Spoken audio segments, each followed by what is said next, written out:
சிவாய நமஹ.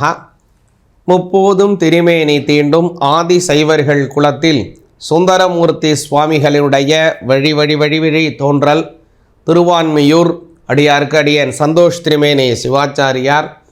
Next gen நேர்கள் அனைவருக்கும் அன்பான வணக்கம்.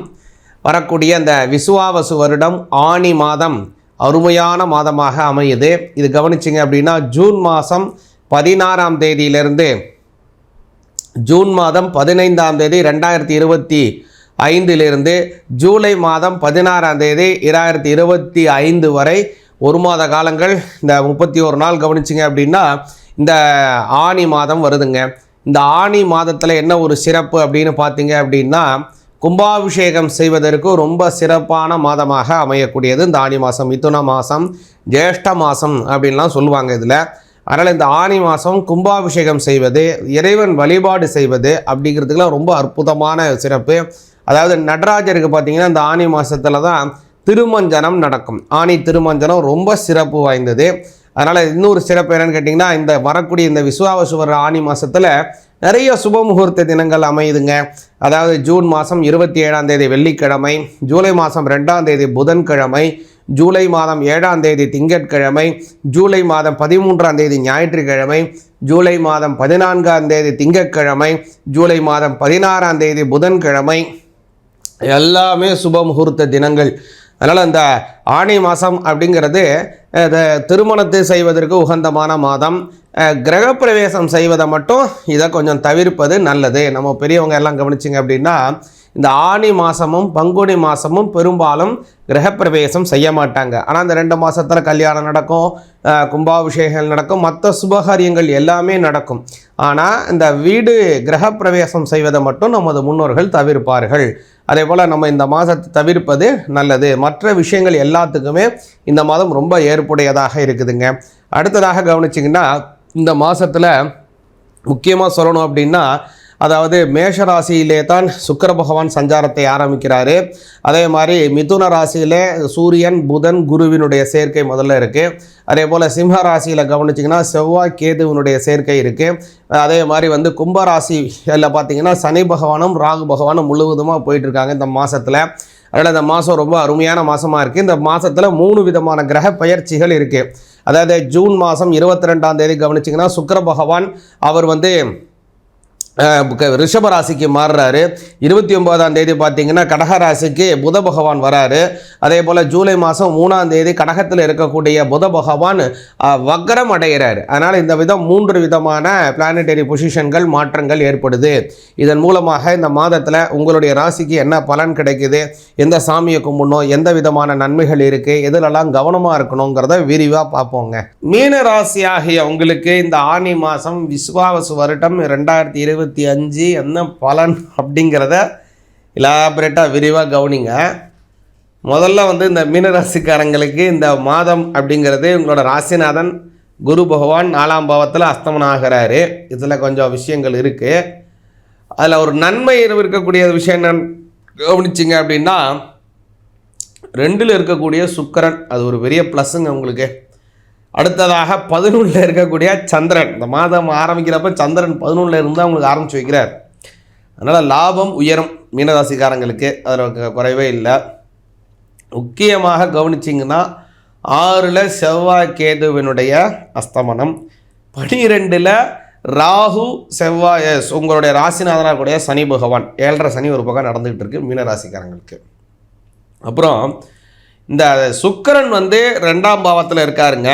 இந்த மாதம் 29ஆம் தேதி ஜூன் மாதம் ரிஷபராசிக்கு உங்களுடைய 3ஆம் பாவத்துக்கு சுக்கிரன் மாறுறார். சுக்கிரனை கவனிச்சிங்க அப்படின்னா 3ஆம் அதிபதி தான், அதே மாதிரி அட்டமஸ்தான அதிபதி தான். இந்த 2க்கும் உடையவர் சுக்கிரனே.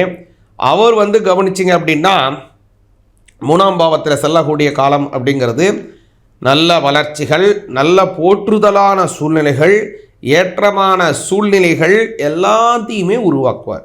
ஏன்னா சுக்கிரன் பணம் காசுக்கு அதிபதியாக இருக்கிறவர், கலத்திரனை குறிக்கக்கூடியவர். கலத்திரம்னா யார் அப்படின்னா வாழ்க்கை துணைவர். நீங்கள் ஆணாக இருந்தீங்கன்னா உங்கள் மனைவியை குறிக்கும், நீங்கள் பெண்ணாக இருந்தீங்க அப்படின்னா உங்களுடைய கணவரை குறிக்கும். அதுதான் கலத்திரன் அப்படின்னு பேர். கலத்திரகாரனாக இருக்கக்கூடிய சுக்கிரன். இப்போ கலத்திரக்காரகன் 2ஆம் பாவத்தில் வருவது ரொம்ப நாளாக திருமணம் ஆக வேண்டியவங்களுக்கு திருமணத்தை கூட்டி வைக்கும். அதனால் திருமணம் ஆகாமல் இருக்கக்கூடிய மீனராசிகளுக்கு திருமணம் கைகூட்டும். இல்லை நாங்கள் திருமணம் ஆகி பிரிஞ்சு இருக்கோம், நான் வெளிநாட்டில் வேலை பார்க்குறேன், இல்லை அவங்க இன்னொரு நாட்டில் வேலை பார்த்துட்ருக்காங்க, இது மாதிரி நாங்கள் பிரிஞ்சு இருக்கோங்க, எங்களுக்குள்ளே நாங்கள் எப்போதான் ஒன்றா சேர்ந்து வாழ்வோம்னு நினைக்கக்கூடிய மீனராசிக்காரங்களுக்கு இம்மாதத்தில் சேர்ந்து வாழ்வதற்கான வாய்ப்பை சுக்கிரன் உருவாக்குறார். நல்ல அபிவிருத்தியை தராரு, நல்ல வளர்ச்சிகளை தராரு. 2ஆம் இடத்திலே செல்லக்கூடிய சுக்கிரன் அவர் 3ஆம் பாவத்துக்கு மாறுறதுனால என்ன நன்மைன்னு கேட்டிங்கன்னா, புதிய வகையான பரிமாற்றங்கள் ஏற்படும். குறிப்பாக சொல்லணும் அப்படின்னு கேட்டிங்கன்னா, முன்னேற்றங்கிறது மிக மிக மிக அவசியங்க. முன்னேற்றம் இல்லைன்னா வாழ்க்கையில் எதுவுமே கிடையாது. ஒன்று சம்பள முன்னேற்றமாக இருக்கணும், அல்லது ஒரு மனிதனுக்கு இருக்கக்கூடிய அங்கீகார முன்னேற்றமாக இருக்கணும், இருக்கக்கூடிய ஜாபில் ஒரு ப்ரமோஷன் அது ஒரு முன்னேற்றமாக இருக்கணும், படிக்கிற மாணவர்களுக்கு படிப்பில் முன்னேற்றமாக இருக்க வேண்டும். அதே போல் ஒரு கல்யாணம் ஆனவங்களாக இருந்தாங்கன்னா அடுத்து குழந்தைகள் பிறக்கணும், குழந்தைகளுக்கு வளர்ச்சி அப்படின்னு அடுத்தடுத்த முன்னேற்றத்தை நோக்கி ஒரு மனிதன் வளர்ந்து கொண்டே இருக்கணும். இந்த முன்னேற்றத்தை ஒரு முக்கிய காரணகர்த்தாவாக குறிக்கக்கூடிய ஒரு ஸ்தானம்னா 3ஆம் பாவம். அதுக்கு ஒரு 3rd ஹவுஸ் தான் சிக்னிஃபிகண்ட் முன்னேற்றத்திற்கு, ஒரு பெரிய ஒரு வளர்ச்சிக்கு. அந்த இடத்துல இப்போ சுக்கிரன் உட்கார்றதுனால என்ன நன்மை அப்படின்னு கேட்டிங்கன்னா, குடும்பம், உங்களுடைய குடும்பம் ஆகட்டும், உங்களுடைய சார்ந்தவங்களாகட்டும், எல்லாருமே ஒரு லெவல்ல இருந்து அடுத்த லெவலுக்கான முன்னேற்றத்தை நோக்கி மாற போறீங்க. நீங்கள் படிக்கிற மாணவர்னா அந்த படிப்புலேருந்து அடுத்த இன்னொரு உயர் படிப்புக்கு போகக்கூடியது. இல்லை நான் படித்து முடிச்சுட்டே வேலைக்கு போகணுன்னு பார்த்துட்டு இருக்கீங்களா, நல்ல வேலைக்கு கிடைக்கிறது. நான் வேலை பார்த்துட்ருக்கேன், மனசுக்கு சந்தோஷமான ஒரு வேலை கிடைக்கணும் அப்படின்னு நினைக்கிற மீனராசிக்காரங்களா, அதே மாதிரி இந்த வேலையை விட உயர்வான வேலைக்கு, சந்தோஷமான வேலைக்கு நீங்கள் சேருவீங்க. இல்லை சந்தோஷமான வேலை தான் நீங்கள் பார்த்துட்டு இருக்கிற மீனராசிக்காரங்க, உங்களுக்கு சம்பளத்தில் உயர்வு ஏற்படணுமா, ஒரு ப்ரமோஷன் கிடைக்கணுமா, அதை ஏற்படுத்தி வைப்பார் இந்த சுக்கிர பகவான்.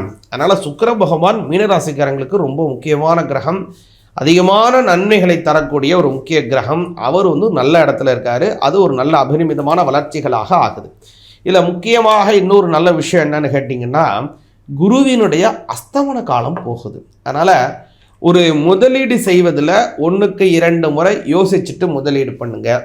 அதுமாரி ஆன்லைனில் ஏதோ டிரான்சாக்ஷன் பண்ணுறீங்க, யாருக்கோ பணம் அனுப்புகிறீங்க, அப்போது ரொம்ப கவனமாக அனுப்புங்க மீனராசிக்காரங்க.